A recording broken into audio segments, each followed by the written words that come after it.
Meu nome é Sônia, eu sou a professora de música aqui da escola. E hoje a gente vai aprender as propriedades do som. Você sabe quais são as propriedades do som? Fica comigo que você já vai saber. As propriedades do som são 4: altura, intensidade, duração e timbre. Quando você compara a voz de uma criança e a voz do pai, nota que uma é bem mais fina e outra é grossa. Essa propriedade é a altura. O som fininho é chamado de agudo, que é a voz da criança. O som grosso é chamado de grave, é a voz do pai. Aqui está o pai com a criança tem uma voz aguda, fina, e o pai tem uma voz grave, grossa. Dependendo do instrumento também, a gente pode ter instrumentos que têm sons agudos e sons graves. A flauta é um instrumento pequenininho, então ela vai ter um som mais agudinho. Presta atenção no som da flauta.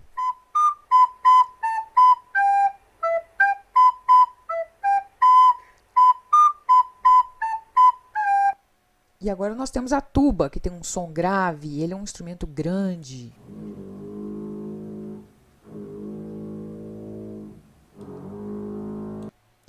E também aqui nós temos instrumentos de corda, o violino e o contrabaixo. O violino, ele tem um som mais agudinho. Presta atenção no som agudo. E o contrabaixo, ele tem um som bem grave.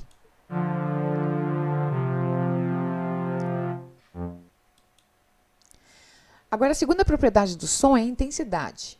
Quando você reclama que o som do vizinho está muito alto, não deixa você dormir, essa propriedade se chama intensidade.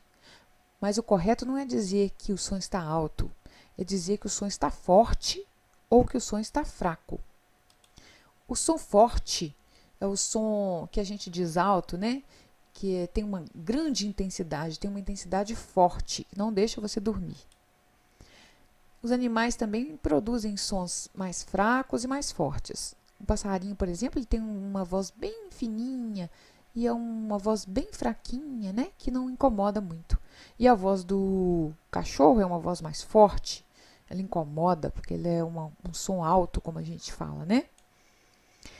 Quanto à duração, que é a terceira propriedade do som, quando você sopra um instrumento de sopro e até o fôlego acabar, a gente fala que o som é longo.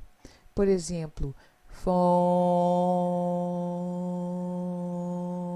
ele é longo, ele não acaba nunca. O contrário é um som curto, fom. A quarta propriedade do som é o timbre, que é o tipo de voz, que o instrumento tem ou que a pessoa tem. Você, por exemplo, já reconhece a voz da sua mãe sem precisar ver a pessoa.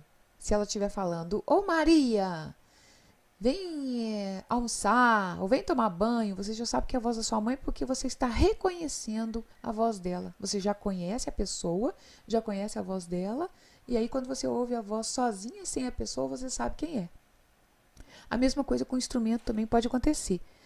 Quando você já conhece um instrumento, quando você ouve ele tocar sem ver, você já sabe que instrumento é. Por exemplo, se seu pai toca violão na sua casa, quando você ouve o som do violão, você já sabe, é o violão que está tocando. Né? Essa propriedade depende da qualidade do som, da fonte e da onda. Da fonte é da onde que está vindo o som. Por exemplo, no instrumento que é um violão, a fonte são as cordas, que vão produzir ondas sonoras, que vão produzir essa qualidade do som, que é o timbre. Você vai ouvir o som de um instrumento e vai adivinhar qual instrumento que é.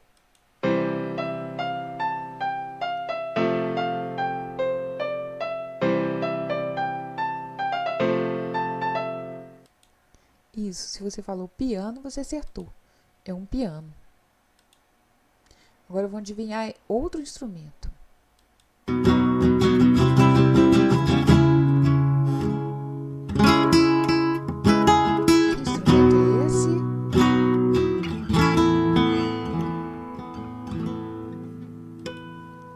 Isso, se você falou violão, acertou.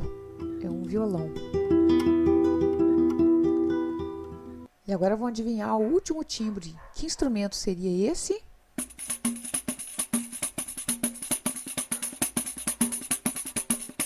Se você falou pandeiro, você acertou. É um pandeiro. Então, agora, para não esquecer mais, as propriedades do som são 4. Altura, agudo, grave, e o médio, intensidade, forte, fraco, piu, piu, piu, meio forte, miau, a duração, longo, e curto, E o timbre, a gente tem vários adjetivos para poder qualificar um timbre. A gente pode chamar ele de aveludado, de estridente, de seco, de brilhante, de metálico, de suave. Você que pode escolher. Você ouve e escolhe um adjetivo para qualificar esse timbre. Um beijo para vocês e até a próxima aula.